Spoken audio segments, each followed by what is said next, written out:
کیا ہے جو وقت کی سب سے بڑی ضرورت بھی ہے۔ انہوں نے صاف طور پہ کہا ہے کہ حرام گوشت کا استعمال یہ منع ہی نہیں ہے بلکہ اس کو کمپلیٹلی شٹ ڈاؤن کرنے کی ضرورت ہے، اور ہر چیز خاص طور پہ جو چیزیں بیچ کر روزی روٹی کمانا، حرام چیزیں بیچ کر روزی روٹی کمانا اسلام میں ہی ناجائز نہیں بلکہ قانونی اعتبار سے بھی غلط ہے۔ مفتی ناصر الاسلام نے لوگوں سے اپیل کی ہے کہ وہ حلال اور پاک روزی پر قائم رہیں اور حرام کاروبار سے پوری طریقے سے پرہیز کریں۔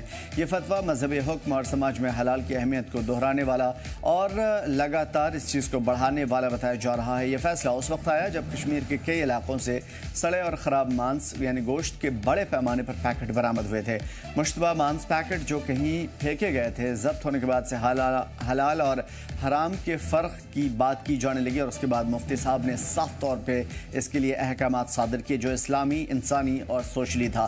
صفائی کو لے کر کے شک بڑھتا جا رہا ہے۔ افسران کے مطابق یہ مانس یعنی گوشت یہاں کے کئی ریسٹورنٹ کی سپلائی کا ایک بڑا حصہ تھا، جس سے جنتا میں ناراضگی ہے، غصہ ہے اور ڈر ہے۔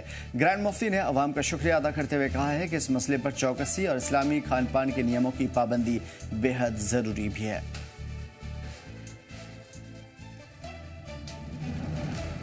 تو فی الحال ناجائز اور جائز دو چیزیں ہیں جس کا مطلب صاف ہے۔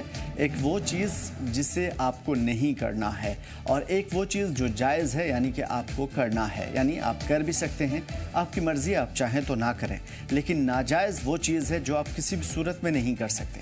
اب آتا ہے کھان پان کے اندر حلال اور حرام۔ جو چیزیں کھان پان کے لیے حرام قرار دی گئی ہے وہ چیزیں ہمیں نہیں کھانا ہے، اسلامی اعتبار سے بھی، طبی اعتبار سے بھی، سائنٹیفک اعتبار سے بھی اور دنیاوی انسانی اعتبار سے بھی۔ جن چیزوں کی اجازت ملی ہے وہ چیزیں کھائی جا سکتی ہیں، یعنی جن چیزوں کو حلال قرار دیا ہے وہ چیزیں کھائی جا سکتی ہیں، جیسے تازہ میٹ، تازہ مانس۔ لیکن کھان پان میں ویسے بہت ساری چیزیں ہیں لیکن تازہ مانس کھانا جائز ہے، لیکن اگر وہ خراب ہے اور اگر وہ کسی اور کو بیچی جا رہی ہے، کھلائی جا رہی ہے تو یہ شرعاً یعنی کہ اسلامی اعتبار سے بالکل غلط ہے۔ آپ کسی کو خراب کوالٹی کا کوئی بھی کھانا نہیں پروس سکتے، یہ آپ کے کاروبار کے لیے نقصان دہ ہی نہیں بلکہ اسلامک اعتبار سے غلط بھی ہے۔ آپ کسی کو بھی غلط کھانا، خراب کھانا یا پھر کسی بھی خراب کوالٹی کا کھانا نہیں دے سکتے۔ اور مفتی صاحب نے یہ کہا ہے کہ نہ صرف اس طرح کے گوشت یا اس طرح کے کھان پان حرام ہے اسلام کے اندر، بلکہ اس طرح کے کاروبار بھی آپ نہیں کر سکتے۔ یعنی کہ اگر کسی کا یہ کاروبار ہے کہ وہ کولڈ سٹور میں ایسی چیزیں رکھتا ہے، پھر الگ الگ ریسٹورنٹ کو یہ سپلائی کرتا ہے اور اسے یہ پتہ ہے کہ یہ کھانا انسانی صحت کے لیے مضر ہے، نقصان دہ ہے، یعنی انسانی جسم کو اس سے بیماری ہو سکتی ہے یا پرابلم ہو سکتی ہے، تو ایسے کاروبار کے لیے اسلام نے سختی سے منع کیا ہے اور یہ کاروبار نہیں کیا جا سکتا۔ اور اگر کسی کو صاف، شفاف اور فریش میٹ یا دوسرے کھانے کسی کو دیے جا رہے ہیں تو یہ حلال ہے، اس کا کاروبار بھی کرنا جائز ہے۔ جموں کشمیر میں یہ خبر کیوں گرمائی؟ کچھ دنوں سے خبر یہ گردش کرتی رہی اور کئی جگہ کے فوٹیج ہم نے دیکھے کہ لوگوں نے ایسے اسٹورڈ جگہوں پہ جہاں پہ اس طرح کی چیزیں رکھی جاتی ہے، جہاں سے سپلائی ہوتی ہے، وہاں پہ دھاوا بولا، اور دھاوا بولنے کے ساتھ وہاں پہ رکھے ہوئے جو کھانے تھے اس کو سختی سے چیکنگ کی، اور بعد میں پتہ چلا کہ یہ گوشت یا اس طرح کے کھانے خراب کوالٹی کے تھے، خراب حالت میں تھے۔ ایڈمنسٹریشن انوالو ہوئی اور ایڈمنسٹریشن نے کئی جگہ چھاپے مارے اور اس کے بعد کئی میٹرک ٹن گوشت کو زمین کے نیچے دفن کر دیا گیا۔ تو اس بیچ میں لوگوں کا غصہ پھوٹا کہ بھئی اتنے دنوں تک جو ہم کھا رہے تھے کیا یہ کھانا ہمارے لیے بہت غلط تھا، چٹکارے لے کر کے کھا رہے تھے۔ حالانکہ ایسا نہیں ہے کہ سماج میں ہر ریسٹورنٹ اس طرح کی چیزیں سپلائی کرتا، سب کے اپنے اپنے ذریعے ہوتے ہیں، لیکن کچھ ریسٹورنٹ ہمارے آس پاس یا ہمارے کھان پان کا حصہ وہاں بن جاتا ہے جہاں پہ ہماری صحت کے لیے چیزیں نہیں ہوتی ہے۔ دیکھیے، خراب چیزوں کو بھی مسالوں کے لبادوں میں ایسا لپیٹا جاتا ہے کہ آپ اسے چٹخارے لے کر کے کھائیں گے اور آپ کو پتہ نہیں چل پائے گا کہ وہ آپ کی جسم کے لیے کتنا نقصان دہ ہے۔ لیکن چونکہ جموں کشمیر ایک مسلمانوں کی اکثریتی آبادی یہاں پہ ہے، تو یہاں پہ جو دانشور ہیں، اسلامک اسکالرز ہیں، ان کا یہ فرض بن جاتا ہے کہ وہ کھانے کی کوالٹی کو بھی بہتر انداز میں پرکھیں، اسلامک اعتبار سے لوگوں کو بتائیں اور اسی حساب سے لوگوں کو پروسیں، کیونکہ نہ صرف جموں کشمیر کے لوگ بلکہ سیاحوں کے لیے یہ ایک بڑا سندیش ہے اور ایک بڑا پیغام بھی ہے۔ میں نے پوری شدت کے ساتھ واضح کیا کہ حرام کھانا حرام اشیاء فروخت کر کے پیسہ کمانا کسی بھی صورت میں جائز نہیں، بلکہ ایسا کرنا حرام ہے۔ ہمارے یہاں ایڈمنسٹریشن کو پہلے ہی متحرک ہونا چاہیے تھا تاکہ لوگ اصل حقیقت سے باخبر ہو جاتے، ناجائز کاروبار کرنے والے افراد پہ قدغن لگائی جاتی، لوگ باضابطہ طور پر ان شرعی احکامات پہ عمل کریں، مومو کھانے سے اجتناب کریں، کباب، ٹکا اور دیگر گوشت سے تیار کردہ اشیاء اور ڈرسڈ چکن صرف ان جگہوں سے خریدیں جہاں گوشت کی اصل حقیقت، جانوروں کی شناخت، حلال طریقے سے ذبح کیے جانے کے بارے میں کامل اعتماد ہو، جس کے بعد ہی گوشت کو خریدا جائے۔ سے بہت سارے ایسی چیزیں ہیں جس کے اوپر مفتی صاحب نے روشنی ڈالی۔ مفتی ناصر الاسلام صاحب کا یہ کہنا ہے کہ آپ باہر کسی بھی طرح کے کباب، ٹکے، جو بھی چٹخارا لے کر کے لوگ کھاتے ہیں وہ نہ کھائیں، اس جگہ نہ کھائیں جہاں کے بارے میں آپ کو معلوم نہ ہو۔ ہاں، اگر کہیں کے بارے میں معلوم ہے کہ یہاں پہ فلاں جانور کا یہاں پہ گوشت ہے اور وہ کھانا جائز ہے، وہ جسم کے لیے، باڈی کے لیے کسی طرح کا نقصان دہ نہیں ہے اور اسلامک پوائنٹ آف ویو سے بھی وہ نقصان دہ نہیں ہے، اور دوسری چیز ہے کہ سوشلی اور دوسرے پوائنٹ آف ویو سے بھی وہ چیزیں نقصان دہ نہیں ہیں لوگوں کے لیے۔ دیکھیے، اس کو ایک بڑے سندرب میں آپ کو سمجھانے کی کوشش کرتا ہوں۔ مان لیجئے کہ اگر آپ کو یہ پتا ہے کہ یہاں پہ وہ ان جانوروں کا گوشت ہے جن جانوروں کا گوشت مکروہ قرار دیا، کراہیت کے ساتھ آپ کھا سکتے ہیں، جیسے جان کے اوپر بنائے، یعنی ایسے گوشت جس کا احترام آپ کے اوپر لازم ہے، تو آپ گوشت مت کھائیے۔ وہ چیزیں کھانا آپ کے لیے ضروری بھی نہیں ہے، اور ایسا نہیں ہے کہ آپ اس کو کھانے کے بعد زندہ نہیں رہ پائیں گے۔ اسی طریقے سے یعنی کہ بہت سارے ایسے جانور ہیں جس کا گوشت فی الحال کے لیے نہ ہی کھائے جائے تو زیادہ بہتر ہے، کیونکہ اس کے کئی سارے پروسپیکٹیو ہیں، کسی کو نہ تکلیف پہنچے، نہ کسی کو ٹھیس پہنچے، نہ کسی کو اس سے نقصان ہو۔ دوسری چیز یہ ہے کہ اگر آپ کو پتا ہے کہ یہاں پہ بکرے کا ہی گوشت ہے، لیکن وہ پرٹیکولر روزانہ کی بنیاد پر آنے والا گوشت ہے، تو وہ کھانا اسلام میں جائز ہے۔ مفتی صاحب نے یہ کہا ہے کہ وہ چیزیں آپ کھا سکتے ہیں اگر آپ کو معلوم ہے تو، اور اگر نہیں معلوم ہے تو ایسی جگہ بھی کھانے سے پرہیز کریں۔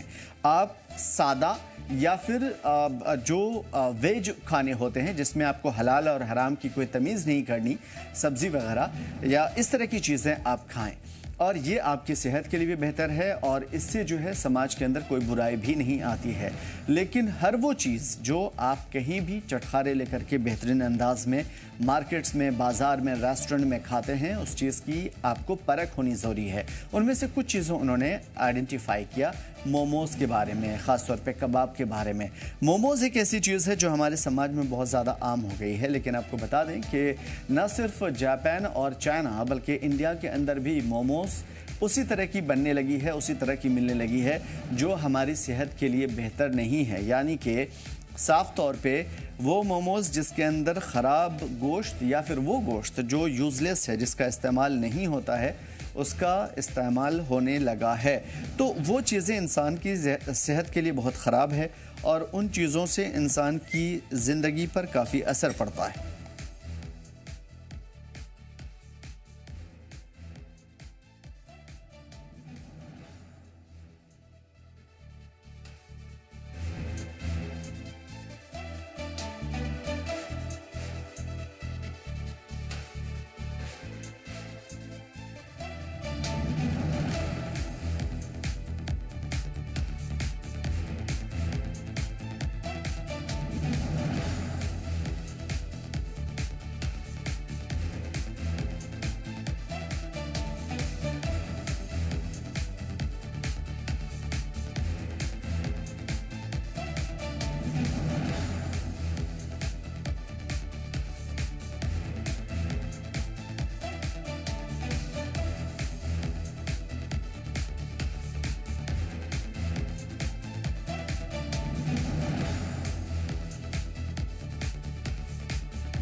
بہت ساری ایسی چیزیں ہیں جس کے بارے میں اسلامی کے اعتبار سے انسانوں کو منع کیا گیا ہے.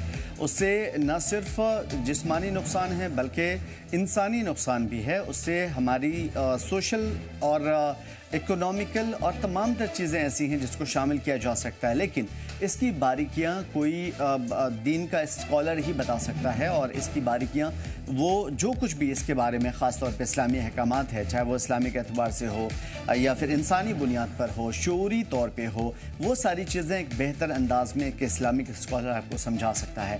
خاص طور پہ آج کے اس پروگرام میں مفتی ناصر الاسلام صاحب گرینڈ مفتی ہمارے ساتھ جڑے ہوئے ہیں، اور انہوں نے بہت ہی اپنی قیمتی وقت آپ سے صرف اس وجہ سے ساجھا کی ہے کہ آپ تک بہتر انداز میں اس چیز کی معلومات اور آپ کو اس کو بہتر شعور کے ساتھ سمجھایا جا سکے. یہ بہت ضروری ہے. ناصر الاسلام صاحب بہت بہت شکریہ ہمارے ساتھ جڑنے کے لیے اپنے قیمتی وقت کے ساتھ. لیکن سوال ہمارا وہی ہے کہ فی الحال چونکہ حرام اور حلال والی بات چل رہی ہے تو میں پہلے یہ سمجھنے کی کوشش کروں گا کہ حرام کیا ہے، حلال کیا ہے، اور ان دونوں کے درمیان بیسک فرق کیا ہے. بہت بہت شکریہ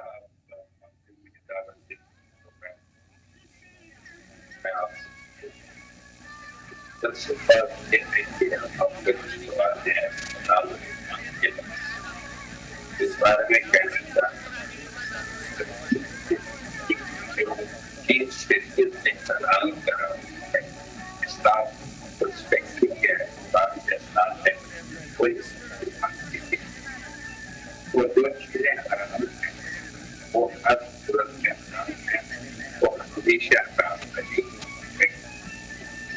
ترمیم یا تنصیب کی ہوئی جائے. آپ سمجھتے ہیں بات آ رہی ہے آپ؟ ہیلو جی بالکل آپ کی آواز آ رہی ہے مفتی صاحب. میں آپ تک پہنچنے کی دوبارہ کوشش کرتا ہوں. آڈیو کی تھوڑی سی پرابلم آ رہی ہے، لیکن برہان ہمارے ساتھ جڑے ہوئے ہیں. پلوامہ میں اس طرح کے بہت سارے معاملات دیکھے ہم نے جس کی وجہ سے لوگوں میں ناراضگی بھی بڑھی، کیونکہ جموں کشمیر مہمان نوازی کے لیے بھی جانی جاتی ہے اور بڑے پیمانے پر سیاحوں کا استقبال ہوتا ہے. دیش دنیا کے الگ الگ ریاستوں سے آنے والے لوگ یہاں کا کھان پان، یہاں کے کلچر کو ایک بہتر انداز میں پریکٹیکلی سمجھنے کی کوشش کرتے ہیں، جو اس وقت فی الحال کے لیے الارمنگ ہے. کیوں ہے، کیا وجہ ہے؟ اب برہان آپ سے سمجھنے کی کوشش کریں، کیونکہ کئی ایسی تصویریں آ رہی ہیں سامنے جس پہ مفتی صاحب کے بذات خود آگے آنا پڑا، فتویٰ جاری کرنا پڑا، اسلامک پوائنٹ آف ویو جاری کرنا پڑا، اور انسانی بنیاد پہ انہوں نے لوگوں کو منع کیا. تو کیا تھا پورا معاملہ؟